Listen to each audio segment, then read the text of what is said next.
Alors le radicalisme, c'est vraiment une posture d'opposition à l'ordre démocratique.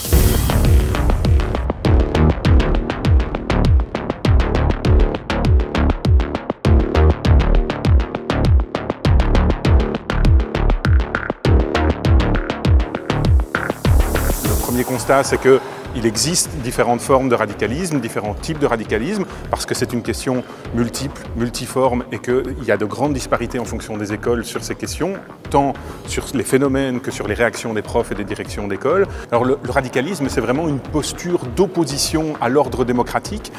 C'est le fait d'adhérer à des idéologies qui sont totalisantes, qui sont totalitaires, qui s'imposent aux autres et qui tentent d'imposer un ordre qui serait considéré comme étant vrai ou pur et qui nie le pluralisme et donc la diversité d'opinions. Le radicalisme généralement légitime la violence à l'égard des autres positions idéologiques, et en fait cette violence et ce radicalisme, ils peuvent s'exprimer de différentes manières, parce qu'on a de la violence verbale, de la violence physique ou de la violence symbolique, mais dans les types de radicalisme, effectivement, il y a différents fondements. Alors on a des fondements religieux, mais ça ne se limite pas à un seul culte, et puis il y a des formes de radicalisme qui sont plutôt des radicalismes, je dirais, idéologiques au sens politique ou philosophique du terme. On pense par exemple au masculinisme, à des radicalismes homophobes, transphobes, et qu'on va retrouver par exemple, mais pas exclusivement, aussi dans les thèses de l'extrême droite.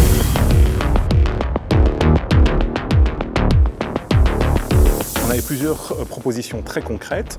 Élargir évidemment le cours de philosophie et citoyenneté à 2 heures obligatoires dans l'ensemble des réseaux, parce que c'est un outil essentiel pour travailler ces questions-là. C'était aussi le fait de généraliser l'EVRAS dans l'ensemble des écoles de la Fédération Wallonie-Bruxelles, parce qu'on sait que l'éducation à la vie relationnelle, affective et sexuelle est essentielle pour amener les élèves à davantage d'autonomie et de compréhension mutuelle en termes d'identité.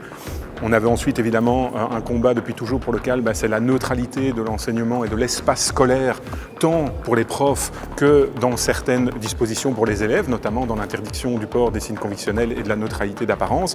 Mais on sait aussi que toutes ces propositions-là ne sont possibles qu'à partir du moment où il y a une véritable mixité dans les écoles et qu'on lutte contre l'homogénéité sociale, parce qu'elle tend à nuire au pluralisme. Or, le pluralisme, c'est quand même l'essentiel du débat démocratique.